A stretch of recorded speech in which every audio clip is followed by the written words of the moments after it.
स्वागत है आपके इस नए हॉरर स्टोरी वीडियो पे। तो कहानी की शुरुआत होती है दीपक नाम के लड़के से, जिसकी सगाई हो चुकी है और उसका एक दोस्त है जिसका नाम सुरेश है।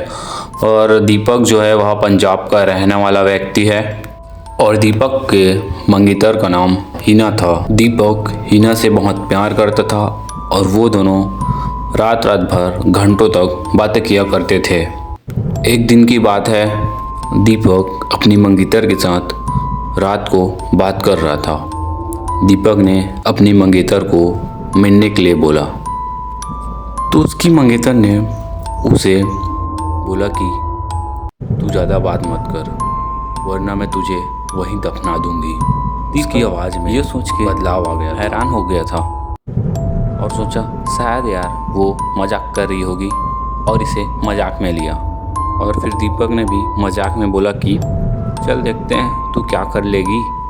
फिर उसके मंगेतर ने बोला कि तू देख आज रात तेरे साथ क्या होता है। यह कहकर उसकी मंगेतर ने फ़ोन कट कर दिया।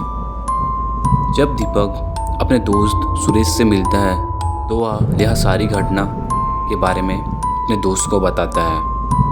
उसने बताया कि जब वह रात को सो रहा था तो रात के 1-2 बजे अचानक उसकी नींद खुल गई और जब नींद खुली तो सामने पाया कि एक लंबा मोटा तगड़ा आदमी जो काली घनी दाढ़ी वाला था उसके सामने खड़ा था और वह उसे देखकर अचानक चौंक गया।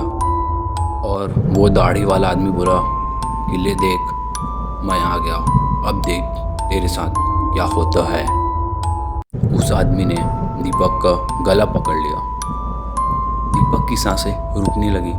उसी वक्त दीपक ने उसके सामने नमाज पढ़ना शुरू कर दिया और वह दाढ़ी वाला आदमी अचानक से गायब हो गया। यह सब बात दीपक ने अपने दोस्तों को बताई। फिर अगले दिन दीपक ने अपनी मंगेतर को कॉल किया और कहा कि उस दिन तुम कैसे अनाप शनाप बातें कर रही थी। हाँ, तो उसकी मंगेतर ने कहा कल तो मैंने कॉल ही नहीं किया था, कल तो मेरे पास मोबाइल ही नहीं था।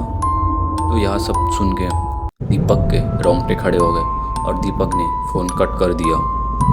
उसी वक्त दीपक ने अपने दोस्त सुरेश को कॉल किया कि तबीयत ठीक नहीं है, उसके घर चलना है उससे मिलने के लिए।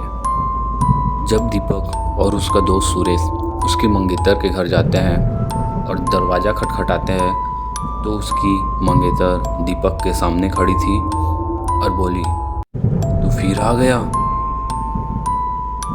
अगर तूने अंदर कदम रखा तो यहाँ से तेरी अर्थी उठेगी। यह उसने एक आदमी की आवाज़ में बोला।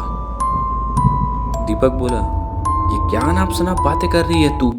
दीपक ऐसा बोल के घर के अंदर चला गया। जैसे ही दीपक अंदर घर के चला गया उसकी मंगेतर ने दीवार पे टंगी तस्वीर उसके सर दे मारी। दीपक के सर से खून निकलने लगा। दीपक के सालों ने उसकी बहन को पकड़कर बैठाया। दीपक के सर से खून निकलने लगा। दीपक के सालों ने अपनी बहन को पकड़कर कुर्सी में बैठाया और फिर दीपक के ससुर ने दीपक के सर पर पट्टी बांधी। हिना के दादाजी हैं, उन्होंने बताया कि हिना को जिन्न ने पकड़ लिया है। यह सब बात सुनकर दीपक हैरान हो गया और जो दीपक के ससुर थे उन्होंने कहा कि बेटा तुम ये बात अपने तक रखना और किसी को मत बताना। उसके बाद दीपक बातचीत करके सीधा हॉस्पिटल चला गया। हॉस्पिटल जाने के बाद उन्होंने अपनी सर की पट्टी का ढंग से इलाज कराया। फिर इलाज कराने के बाद वो दोनों वापस अपने अपने घर आ गए। फिर अगले दिन दीपक को उसके ससुर का कॉल आता है और वो उसको बताता है कि हिना का तबीयत बहुत ही ख़राब है, बेटा तुम हॉस्पिटल आ जाओ। तो दीपक और उसका दोस्त सुरेश दोनों कोई मिल गए।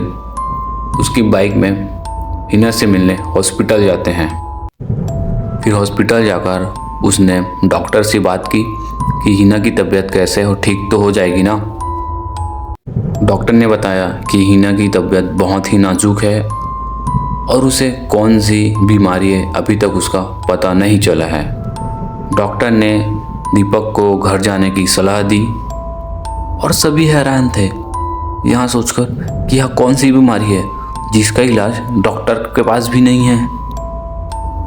फिर हिना को हिना के घर वाले अपने घर ले गए और हिना ने दीपक को बुलाया और कहा कि अब मैं ज़्यादा दिन तक जिंदा नहीं रह पाऊंगी, तुम किसी अच्छी सी लड़की से शादी कर लेना।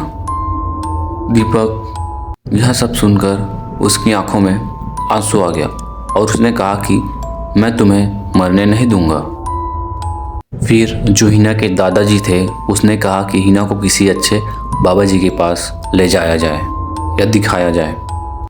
जब उसको बाबा के पास ले जाया गया तो बाबा ने बताया कि हिना को एक जिन्न ने पकड़ लिया है, जिसकी वजह से इसकी शरीर को बहुत नुकसान पहुंचा है और अब शायद बहुत देर हो चुकी है। बाबा ने बताया कि इसका इलाज सिर्फ एक ही जगह हो सकता है, यहाँ से 100 किलोमीटर दूर एक दरगाह है, अगर वहाँ पर आप ले जा सके तो इसका इलाज हो सकता है। और बाबा ने यहाँ भी बताया कि इसके साथ वही इंसान जा सकता है जिसको यहाँ सबसे ज़्यादा चाहती है। तो दीपक ने कहा कि मैं चला जाऊँगा, मुझे बाइक भी चलानी आती है। आधे घंटे बाद दीपक और हिना चले गए और अचानक रात को कॉल आता है कि उन दोनों की एक्सीडेंट में मौत हो चुकी है। यह सब सुनकर उसका दोस्त सुरेश दंग रह जाता है और रोने लगता है। दीपक उसका सबसे करीबी दोस्त था। तो आज की हॉरर स्टोरी यहीं तक थी। अगर स्टोरी अच्छी लगे तो एक लाइक जरूर कर देना, चैनल को सब्सक्राइब कर देना। मैं हूं संस्कार और मिलते हैं इसी तरह की नेक्स्ट हॉरर स्टोरी वीडियो पे। तब तक के लिए बाय बाय।